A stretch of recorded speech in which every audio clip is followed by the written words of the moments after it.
Hola, soy Manuel Serafín. Vamos a presentar la clase número 2 del seminario de formulación de problemas de investigación que impartimos para los programas de maestría de la Dirección de Investigación y Posgrado de la UNEXPO Vicerrectorado Luis Caballero Mejías. En esta ocasión vamos a tratar el tema relativo a el problema de investigación visto desde dónde pueden surgir o dónde se pueden encontrar las temáticas que nos permitan desarrollar un problema de investigación.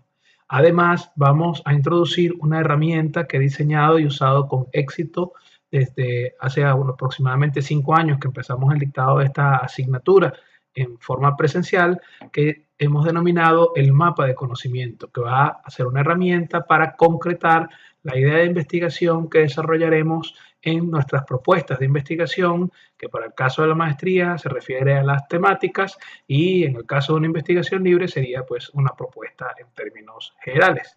Como siempre, para mantener el foco de lo que queremos hacer, vamos a utilizar nuestro temporizador de 25 minutos que ponemos en marcha justo ahora para dar comienzo. Gracias.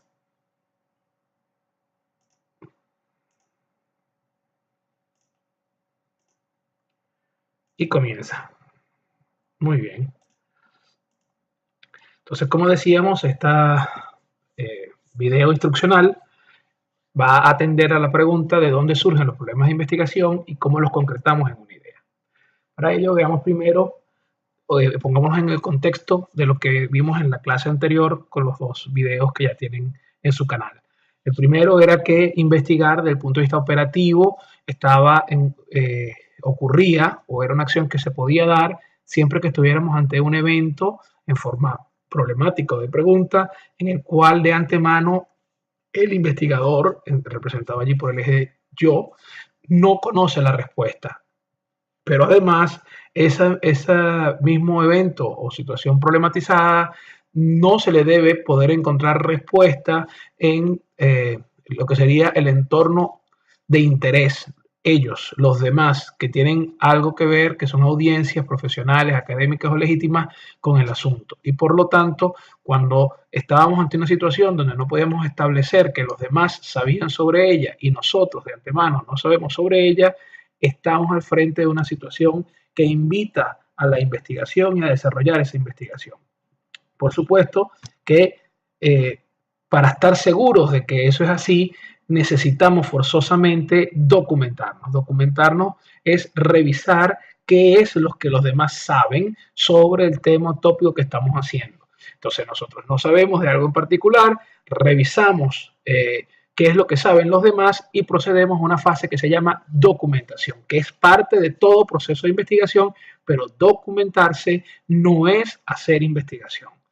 Luego, ¿cuáles serían esas fuentes de investigación, esas fuentes de documentación que podríamos consultar para determinar con algún atisbo de seguridad que nuestra idea es en efecto una idea susceptible de investigar? Dependerá del tipo de investigación que estamos haciendo, pero para el caso particular de las tesis de maestría hay una escala que va desde lo más básico, que son nuestras propias opiniones personales, entendiendo que los estudiantes de maestría suelen ser personas que tienen o pueden ser personas que tengan una experiencia laboral breve o dilatada y dentro de esa experiencia laboral consideran pues ciertas cosas como válidas. Eso en efecto es una fuente de información, pero sería la de menor nivel y de muy poca relevancia para establecer la importancia de lo que estamos haciendo. Eso va subiendo de categoría y va creciendo a medida que los documentos son arbitrados, es decir, son juzgados por otros pares con conocimiento en esa área particular. Si todo el proceso de arbitraje, es decir, si todo el proceso de evaluación por pares de los documentos que se producen es el ideal, podríamos establecer una jerarquía donde el inicio, el tope de la jerarquía para nosotros que estamos aquí preparando a futuros magísteres serían tesis de doctorado y otras tesis de maestría. Luego eso iría, por supuesto, a las revistas científicas, las actas de memoria de congreso, trabajos de ascenso, etcétera, hasta llegar a las opiniones basadas en la experiencia.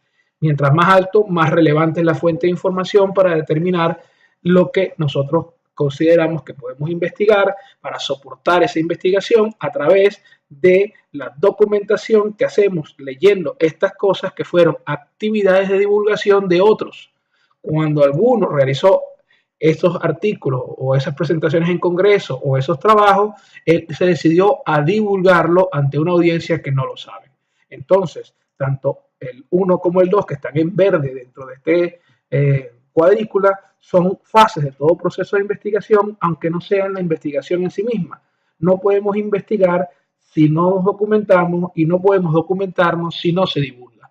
Adicionalmente, cuando nuestra investigación se ha desarrollado, forzosamente deberíamos de divulgarla. En particular, si nuestro propósito es contribuir a un área de conocimiento y si ya también nuestro propósito es académico, la divulgación es lo único que permite que nuestro trabajo pueda ser consultado, citado y referenciado. Es decir, que sirva dentro de esa conversación permanente y asíncrona que va formando el tejido de investigación, que sea parte de la estructura que otros pueden consultar para sus ideas. Y de estos, digamos que fueron los aspectos claves que vimos sobre lo que es investigar. Entonces, ahora vamos a tratar de ver, a partir de estos elementos, qué es un problema de investigación. Y lo primero que nos preguntamos es, ¿de dónde surgen los problemas de investigación?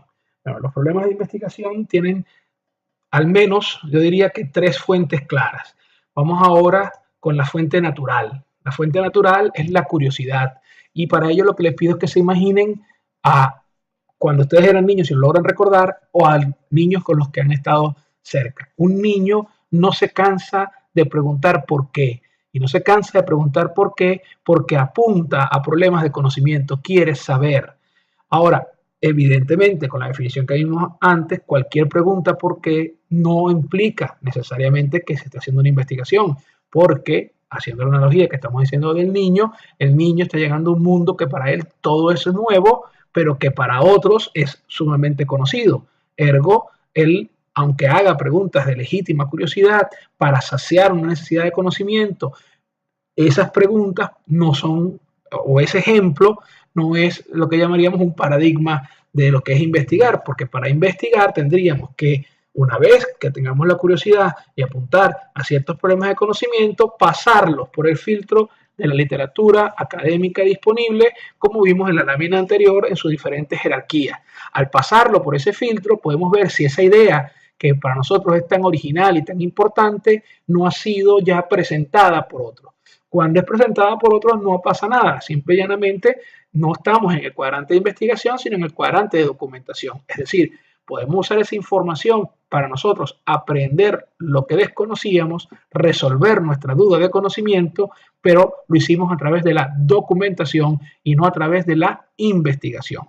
Esa documentación, junto con nuestra curiosidad, podría pues abrir unas preguntas nuevas o podríamos ir al segundo foco de investigación, lo que es realmente el foco más clásico en las universidades occidentales, es concentrarnos en la literatura. Es decir, la curiosidad puede habernos llevado a la literatura para ver si nuestra idea era original, pero ya dentro de la literatura, posicionados en un campo que nos interesa, podemos detectar o determinar huecos, vacíos o lagunas que requieran, incluso contradicciones que requieran o que puedan ser susceptibles de ser atendidas por nosotros en un proceso de investigación. Incluso el simple hecho de resultados novedosos, someterlos a nuevas pruebas, es un proceso de investigación. Entonces, la investigación forzosamente pasa por la literatura. Y pasa por la literatura porque, según nuestra definición operativa del cuadrante que vimos antes, o de la ventanita de Johari, no podemos hacer investigación sin establecer que los demás no saben lo que nosotros consideramos interesante y tampoco sabemos.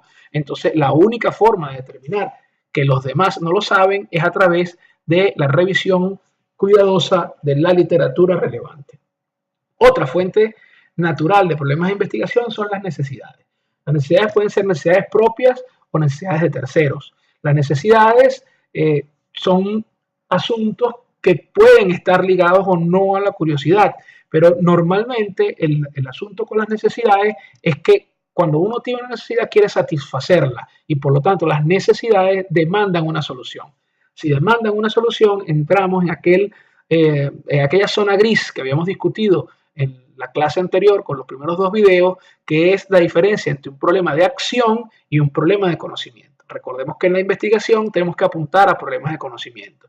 En cambio, los problemas de acción, que son los problemas típicos que nos presentamos en un proyecto de ingeniería dentro de una empresa en particular, ese tipo de problemas lo que demanda es una solución. Esa solución puede requerir conocimiento nuevo o no. Si requiere conocimiento nuevo, para poder llegar a la solución que demanda esa necesidad, vamos a tener que hacer una investigación. Pero es posible que el conocimiento que requiera ya exista y por lo tanto bastaría con documentarse, por lo cual volvemos otra vez a la literatura. Es decir, si tomamos una necesidad y revisamos la literatura, puede ser que obtengamos el conocimiento necesario y suficiente para resolverla. Entonces, en ese caso, estaríamos ante un problema de acción y no un problema de investigación, y a través de una documentación somos capaces de dar la solución. Por eso, mi recomendación es que cuando el problema que ustedes se plantean para investigar y para desarrollar su idea de investigación parte de una necesidad, ese problema hay que tener cautela de que cuando lo estamos desarrollando y presentando, determinemos que en efecto hay barreras cognitivas o epistémicas, cosas que no se saben para que amerite ser investigado. Recordemos también, lo dijimos en la clase pasada, que cuando agarramos una necesidad y la sometemos a un proceso de investigación y generamos un conocimiento nuevo sobre ello, sobre esa situación, entonces es muy posible que se habilite no solo una solución, sino a lo mejor varias soluciones a esa necesidad. Esto es particularmente relevante cuando la necesidad no la planteamos nosotros, sino que la plantean terceros, porque a diferencia de plantearla nosotros y terceros, suele estar la premura con que se requiere una respuesta. ¿Con esto qué quiero decir? Habitualmente una tentación natural de cualquier estudiante de un programa de maestría sería ir a su empresa, tomar un problema que la empresa considere relevante y plantearse la solución de ese problema de forma de que aporte a la empresa y además aporte a sí mismo a través del desarrollo de su trabajo de grado o su tesis. Pero el detalle con esto es, uno, que las empresas cuando plantean una necesidad quieren una respuesta rápida y esa respuesta rápida suele ser enemiga de la reflexión que requiere la investigación, y dos, que habitualmente caen dentro de esta zona que llamamos problemas de acción, y los problemas de acción, como hemos dicho, no son problemas de investigación. Entonces hay que tener cautela con eso. ¿Eso significa que rechacemos las necesidades de la empresa para presentar propuestas de tema de investigación? No, muy al contrario. En el mundo moderno, la investigación no se hace solamente por el puro deseo de saber, sino también se hace con la mente puesta en desarrollar aplicaciones útiles que resuelvan problemas concretos. El asunto está en que ese problema concreto no esté resuelto. Y vuelvo. ¿Cómo sabemos que está o no está resuelto? A través de la consulta en literatura especializada. Y como hemos insistido en la clase anterior, consultar la literatura especializada tiene que ser una consulta amplia. La única forma de que esa consulta sea amplia es que revisemos la literatura que se produce en inglés, porque ya mostramos en la clase anterior que la literatura que se produce en inglés es por mucho el lenguaje de la ciencia, y que cualquier investigador, independientemente de su lenguaje nativo, suele publicar y producir muchísimos más artículos en inglés o muchos más productos de investigación en inglés que en su idioma materno. Entonces, si nosotros hacemos una revisión de literatura solo en español, no podemos determinar si en efecto lo que estamos proponiendo es un aporte al área de conocimiento o es una mera repetición o imitación de otra cosa que está hecha, aun que nosotros la ignoremos. O sea, no es una copia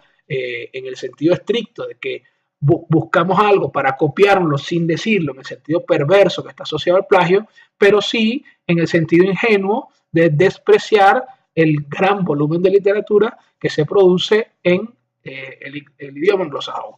Es necesario entonces revisar la literatura que está en inglés. Si aún somos más restrictivos y lo que decidimos es buscar como referencia las tesis que se hacen en Venezuela o las tesis que se hacen en la UNESCO, bueno, cada vez estamos estrechando más el marco de comparación y, por supuesto, al estrechar más el marco de comparación, es muy fácil estar fuera de él y que hagamos algo que aparenta ser novedoso cuando probablemente no lo sea. Porque si hay algo que está demostrado es que las ideas brillantes no son únicas, se le ocurren a millones de personas en el mundo y de esos millones algunos las llevan a cabo. Entonces, aquellos que las llevan a cabo y las documentan nos permiten a nosotros saber si nuestra idea brillante es susceptible de ser investigada o si tiene que ser modificada para ser investigada, si podemos continuar. De repente la necesidad que nosotros detectamos o que nos impone la empresa al hacer la búsqueda de literatura nos permite ver que se ha llegado hasta un punto, pero se han encontrado algunas barreras que no se han resuelto. Y entonces allí podría estar nuestro nicho de investigación y podríamos darle respuesta a la empresa, a lo mejor con lo que ya se ha hecho, mientras que paralelamente vamos investigando aquellas cosas que quedaron abiertas en las investigaciones que divulgan los demás y añadir una porción a esa masa de conocimiento que sea original y que constituya nuestra contribución de investigación. En síntesis, no digo que se rechacen para nada los proyectos que se presentan desde las necesidades, mucho menos las necesidades de la empresa, pero hay que tener mucha cautela en la forma en que se plantean para que no sean un problema de acción y en la forma en que se abordan para lograr generar un cierto conocimiento. Entonces, a lo mejor puede ser que no sea un único producto, que la necesidad que nos plantea la empresa sea algo que le damos una solución porque la empresa nos lo demanda y que además nos sirva como un paso, como una ayuda, como una orientación para continuar y hacer la investigación. O que si la necesidad que nos plantean es realmente de una novedad tal que no hay en la literatura los aportes necesarios para uno documentarse y plantear la solución, entonces hacer una investigación que podría ser la tesis y a partir del conocimiento que se genera en la tesis, derivar las diferentes líneas de acción o solución que se le pueden plantear a la necesidad presentada por la empresa como impulsor del problema de investigación. Entonces, en síntesis, la literatura es clave para poder determinar si estamos o no ante un problema de investigación, como hemos venido diciendo a lo largo de estos videos, pero además es por sí misma una fuente de problemas de investigación. Y como decía, esa es la forma más normal de trabajar en la Universidad Occidental. No es necesariamente la que yo defiendo o promuevo o la que podemos ver en algunos de los trabajos que se han desarrollado acá. Sin embargo, ¿qué es esa forma tradicional? Esa forma tradicional lo que dice es, vaya a la literatura en el área que a usted le interesa, busque lo que están haciendo las personas en la actualidad y note dónde hay huecos, vacíos, contradicciones en las cuales usted pueda continuar ese proceso de investigación y añadir su grano. Particularmente cuando nuestra creatividad está baja y no tenemos ninguna curiosidad ni hay una necesidad que nos agobie, que requiera conocimiento, el mecanismo único y sensato es pasar por el tamiz de la literatura en un sitio donde nos sintamos cómodos, donde nos agrade saber, donde nos agrade desarrollarnos y a partir de allí entonces buscar eso, unos vacíos, unos huecos que podamos llenar con nuestro aporte o también en muchas investigaciones, particularmente las que se presentan en tomos de larga duración, como los trabajos de investigación que conducen a títulos de posgrado, en la sección de recomendaciones suelen existir lo que se llamarían las líneas de continuidad. Es decir, al investigador cuando presentó sus resultados se dio cuenta, detectó otros problemas que son paralelos, que surgen mientras que hacía el proceso de investigación y los deja como problemas abiertos. Esos problemas abiertos pueden ser la fuente perfecta para uno desarrollarlo si es algo que le agrada. Esos problemas abiertos siempre habría que ver la fecha de cuando se publicó la investigación y tratar de ubicar el grupo en el que trabaja la persona que hizo esa publicación para saber si lo están atendiendo o no, para evitar el chasco que sería que cuando tienes la investigación medianamente avanzada, van el grupo que ya tiene ventaja y ha publicado algo. Entonces, ustedes ahora tienen que cuestionarse si hay alguna curiosidad que quisieran fuese investigada, si hay necesidades que conozcan que sean susceptibles de ser investigadas y si no, entonces sabemos que bien se ha identificado eso, iremos a la literatura para estar seguros que es una investigación o si no logramos identificar una fuente a partir de curiosidad o necesidad, vamos directamente a la literatura a ver qué nos sugiere la literatura que podemos trabajar. Si nosotros decidimos hacer una investigación, hay algunas dificultades que vamos a enfrentar. O sea, investigar es un reto, es un proceso que cualquiera puede llevar a cabo si tiene interés de hacerlo, pero no es un asunto completamente trivial, no es algo que se hace solo, entonces hay una serie de limitantes, de dificultades que se van presentando en el camino y que hacen que uno muchas veces desista sin lograr el producto de su investigación, que en el caso que nos ocupa, que es este seminario de maestría, sería sus trabajos de grado. Pero esto, de hecho, es tan recurrente que hay una línea de investigación en psicología desarrollada hace mucho tiempo para evaluar este aspecto, que se llama el síndrome TMT en español, todo menos tesis. Aquí en Venezuela han existido el doctor Llaver, la doctora Balarino y Semboraín, creo, que era un grupo que inició en la Simón Bolívar, que trabajaron muchísimo sobre el asunto del síndrome todo menos tesis. Es decir, personas que entran en su posgrado, hacen todas sus asignaturas, completan su escolaridad, pero no terminan la tesis. Hay muchísimas razones y ellos han trabajado en ellas. En inglés también hay centros que investigan acerca de esto y proponen formas para que la gente lo logre. En inglés, si lo van a buscar, es el síndrome ABT, Albert Thesis, o ABD, Albert Dissertation, cuando estamos hablando de doctorado. En fin, es natural, es normal, es frecuente que la gente inicie un proceso de educación de posgrado que tiene que terminar en un trabajo de investigación publicado y no lo logre. Entonces, ¿cuáles son los factores de éxito para lograrlo? Bueno, para mí el más importante es el interés que tú tengas. Y aquí no me refiero al interés que tienes en graduarte, sino al interés que tengas en el tema de investigación.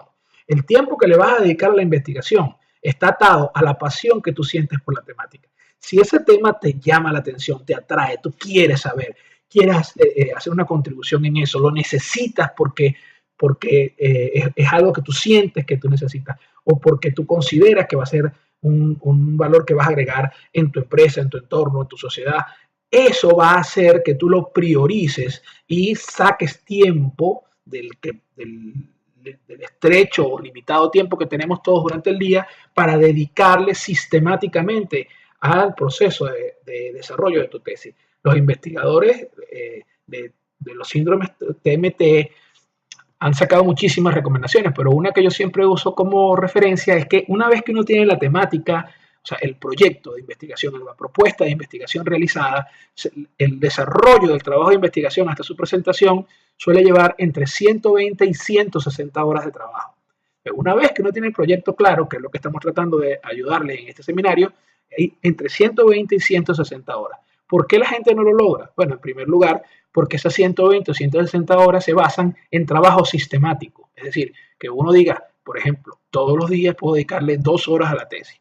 Entonces, si yo le puedo dedicar 2 horas a la tesis, ya sabemos que en 60 días, ¿verdad? O en 80 días, vamos a tener todo lo que necesitamos para que nuestra tesis esté desarrollada. Hay otras cosas que pueden hacer que estas horas cambien, por ejemplo, desavenencias con el tutor o con los comités, ajustes, cosas que vamos detectando en la literatura que contradicen algunas cosas las que hemos hecho, pero es, digamos, un valor bastante representativo. Entonces, dedicar esas horas, separar ese tiempo, hacerlo en forma sistemática, solo se va a lograr si uno tiene un interés que vincule al investigador con el desarrollo que está planteando. Lo otro que necesitas es un tutor. ¿Y por qué hablamos de un tutor? Bueno, porque estamos hablando de un programa de posgrado y en el programa de posgrado siempre hay un tutor. A investigar, me dijo a mí un profesor que respeto mucho, José Ferrer de la Universidad Simón Bolívar, un día que le pregunté, profe, ¿cómo hacemos entonces para investigar? ¿Cómo aprendo? ¿Qué puedo leer? ¿Qué puedo buscar? ¿Qué puedo hacer? Y me dice, es muy fácil. Aprender a investigar se aprende investigando. Y aunque eso pueda parecer una frase circular, que en efecto lo es, encierra un aspecto característico de cómo se investiga y cómo se puede aprender. Investigar es un trabajo más bien artesanal. Evidentemente es técnico-científico, pero es técnico científico y se parece o simula aquel trabajo que hacía el orfebre, el carpintero, el que hacía herradura, que normalmente entraba en un taller, empezaba por limpiar, acomodar cosas, luego iba observando y entonces le dejaban practicar una destreza, iba practicando las distintas destrezas hasta que llegaba un momento en que esa persona ya podía por su cuenta hacer sus herraduras o hacer sus joyas o hacer sus muebles o cualquier otra cosa que se les ocurra. Entonces, el aprendizaje y la ejecución de la investigación, aunque sea una actividad técnico-científica, tiene el espíritu de la artesanía y por lo tanto se aprende por observación, se aprende haciendo. Hay que investigar para poder aprender a investigar. Y como no se puede aprender solo, se requiere el soporte, el apoyo de un tutor. Entonces, un tutor ideal es aquel que tiene dominio sustantivo del tema que tú estás investigando y que además sabe investigar. Y esto también podría parecer una tautología, pero hay que estar conscientes de que no siempre se reúnen todas esas características. ¿Por qué? Bueno, a veces el tema que tú quieres investigar es un tema altamente especializado y los investigadores habituales suelen ser docentes universitarios y a lo mejor no consigues emparejar tanto el dominio sustantivo del tema como el hecho de que la persona sepa investigar. Entonces, existe alguien en tu compañía o en tu empresa que conoce mucho del tema, es un experto del tema, pero que realmente no se dedica, ya sonó el timbre, así que dentro de poco cerramos, no se dedica a investigar para producir conocimientos de forma sistemática y por lo tanto adolece del rigor metodológico que van a exigirte cuando presentes una idea ante la comunidad científico-académica. También puedes tener, por el contrario, un tutor por el contrario, no. Ese sería un tutor, por ejemplo, experto en un área que no hace investigación. Puede ocurrirte en muchas formas.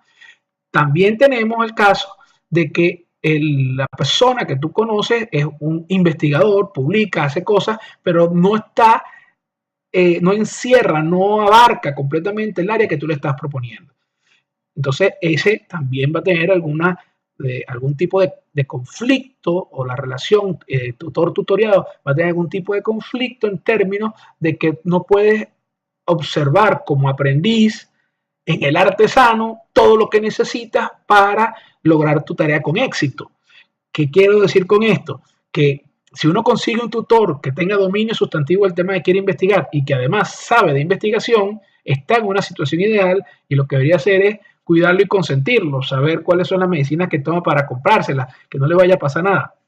Hoy por hoy, en la Venezuela que tenemos con la diáspora tan grande, esa relación es difícil. Además, esa relación tiene que ser empática. Tú tienes que conseguir un tutor que esté accesible, al cual tú le puedas consultar las cosas, pero que además no sientas temor ni pena cuando le dices las cosas. De la misma forma, él tiene que sentirse cómodo contigo para poder darte las indicaciones y sentir un feedback positivo que logre que esta relación sea un éxito. Entonces, ya investigar tiene sus dificultades por lo que vimos antes, buscar un problema que sea relevante, que la literatura nos muestre que vale la pena hacerlo, pero además también tienes que conseguir un tutor que tenga estas características. ¿Qué ocurre? Que si no tiene las dos características, tú tienes que estar consciente que la otra la vas a proveer tú.